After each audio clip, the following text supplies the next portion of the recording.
कि माताएं बहनें पूजा पाठ आदि कार्यक्रम में ज्यादा विश्वास करती हैं। एक कहानी है माताओं बहनों, ध्यान से सुन लेना आप लोग। एक गांव में माता जी रहती थी और माता जी जो थी उनका एक लड़का था।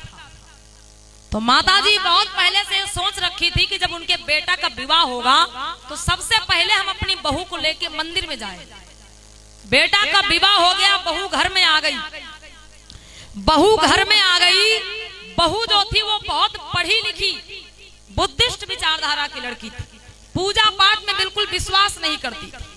अब बहू जैसे घर आई, रात बीती, सुबह हुई, तो माता जी ने सुबह सुबह आदेश लगा दिया, बहू तैयार हो जाओ, आरती की थाली सजा लो, मंदिर चलना है।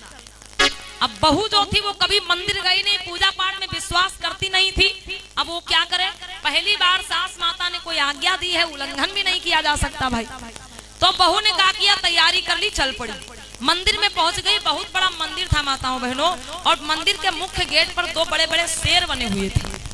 बहू ने जैसे देखा बड़े बड़े पत्थर के शेर बने हुए, दौड़ करके अपनी सास अम्मा को पीछे खींच लिया और बोली, अम्मा जी आगे नहीं जाना। अम्मा जी ने कहा क्यों? बोली, अरे देख नहीं रही हो कितने बड़े बड़े शेर बैठे हैं, ये हमको तुमको खा जाए। तो सास अम्मा बोली, लग रहा बहू तो पागल मिल गई, हमने सुना था बहू बहुत पढ़ी लिखी होशियार चतुर चालाक है, लेकिन ये तो पत्थरों के शेर को बता रही खा जाए। तो सास अम्मा बोली, बहू तुम्हें दिखाई नहीं देता है, ये जो शेर बने हैं ये पत्थर के बने हैं, और पत्थर के शेर किसी को खाते नहीं है, इनको तो इंसानों ने बनाया है, इनको तो लोगों ने बनाया है, और पत्थर के बने हुए शेर हमको तुमको कैसे खा जाएंगे। सास अम्मा दौड़ती हुई गई, शेर के मुंह में हाथ डाल दिया, बोली देखो को खा रहे हैं। अब बहू थोड़ा आगे बढ़ी, सास अम्मा आगे आगे, बहू पीछे पीछे और आगे बढ़ी। तो बहू ने क्या देखा कि एक जगह बहुत बड़ा पत्थर का सर्प बना हुआ है। जैसे बहुत बड़ा सर्प सांप जैसे ही देखा है माताओं बहनों, तो बहू ने फिर सास अम्मा को पीछे खींच लिया, बोली अम्मा अब आगे नहीं जाना, ये देखो कितना बड़ा कितना विषधर सर्प बैठा है, सांप बैठा है, ये डस लेगा हमको तुमको। तो अम्मा जी ने फिर सर पे हाथ मारा कि बहू तो पगल ही मिल गई, हमारे लड़का की तो किस्मत ही फूट गई, ये पत्थरन के सांप का बता रही डस लेंगे।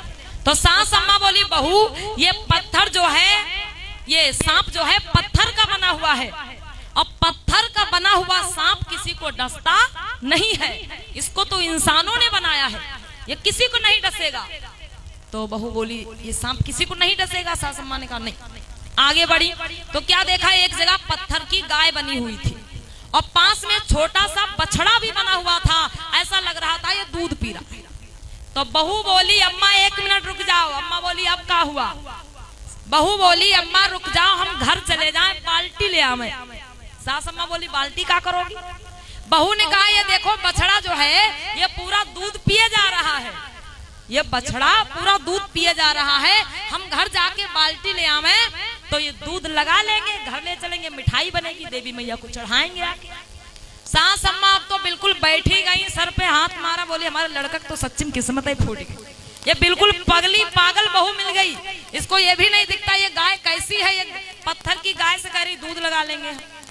तो सास अम्मा बोली बहू तुमको दिखाई नहीं देता है, ये गाय जो बनी है ये पत्थर की है, और ये जो बछड़ा बना है ये भी पत्थर का है। पत्थर की गाय ना तो दूध दे सकती है और ना तो पत्थर का बछड़ा दूध पी सकता, इसको तो इंसानों ने बनाया है। अब बहू और आगे बढ़ी, वही सास अम्मा और आगे बढ़ी तो मेन मंदिर आ गया, जहाँ पे देवी मैया शेर पे सवार बैठी थी, हाथ में गदा त्रिशूल और जो भी था सब लेकर के तलवार वलवार बैठी थी। तो जैसे मंदिर में पहुंची माता जी ने प्रणाम किया, पैर छुआ, अब बहू से भी बोली बहू ऐसा करो पैर छू लो, आरती उतार लो, और जो भी तुमको मांगना हो देवी मैया से मांग लो, जो मांगोगी सब तुम्हें मिलेगा, सब मनोकामना पूरी होगी बिटिया, जो भी तुम्हें मांगना है सब यहाँ पे मांग लो, सब कुछ मिलेगा। तो बहू ने बड़ी ध्यान से पहले उस प्रतिमा को देखा, चुनरी उनरी हटा के, फिर उसके बाद में जो आरती की थाली हाथ में लिए थी उसको पटक दिया। तो सास अम्मा बोली बहू ये क्या कर रही हो, देवी मैया नाराज हो जाएंगी। बहू फिर बोली अम्मा जो हम बोलेंगे, जो हम इनसे मांगेंगे ये हमारी बात सुन लेंगी। सास अम्मा ने कहा हाँ, ये देवी मैया है, जगत जननी है, सब कुछ सुनती सब कुछ जानती है, जो भी मांगोगी ये तुमको देगी, मनोकामना पूरी करेगी। तब बहू फटकार लगा के बोली, अम्मा अभी तक तुम हमें पागल बताती चली आ रही, ये देवी मैया काहे के बनी है, तुमको दिखता है ये काहे की बनी है? तो सास अम्मा बोली, बिटिया बनी तो पत्थर की है। तो बहू बोली, फिर जब बाहर पत्थर का शेर हमें खा नहीं सकता, माता बहन समझना इस बात को। क्या बोली बहू कि बाहर पत्थर का शेर हमें खा नहीं सकता और बाहर पत्थर का सर्प हमें डस नहीं सकता। बाहर पत्थर की बनी हुई गाय दूध नहीं दे सकती, पत्थर का बछड़ा दूध नहीं पी सकता, तो ये देवी मैया यहू तो पत्थर की बनी है, ये हमारी बात कहां से सुन लेंगी? ये हमारी बात कैसे सुन लेंगी भाई? ये हमारी मनोकामना कैसे पूरी कर देंगी? देवी मैया इनको, ये जो देवी मैया बनी हुई हैं, जैसे पत्थर को, वो शेर को, सर्प को, गाय को इंसानों ने बनाया है, वैसे इनको भी तो किसी इंसान ने ही बनाया है। जो पत्थर उसमें लगा हुआ है वो पत्थर इनमें भी लगा हुआ है। तो जब ये भी पत्थर की बनी तो हमारी बात कहां से सुनेंगी?